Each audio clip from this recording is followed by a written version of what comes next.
And inflation ran away. In fact, for some countries, inflation has gone all the way to 40%, especially in our continent. Our inflation was almost double digit. It was 9 point something. So what the world has done, and which Kenya we are doing, is to manage inflation, to manage money supply.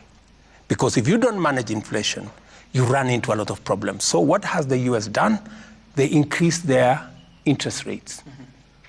And because of the increase on interest rates, there was the demand for the dollar. People who had invested outside the US began to see an opportunity in the US. And so there was a lot of dollars leaving Kenya, leaving other countries, going to the US. What does that mean? It reduces the supply of dollars. And therefore, as compared to Kenya shillings, then the situation went up. Everybody expected that the US would ease on interest rates, on increasing their own interest rates. They didn't. That was the expectation of the whole globe. That's number one. Number two, in Kenya, we were maintaining an artificial exchange rate. You had the central bank governor, Mr. Thuge, say that this interest rate of this exchange rate of 130 that we were maintaining was artificial.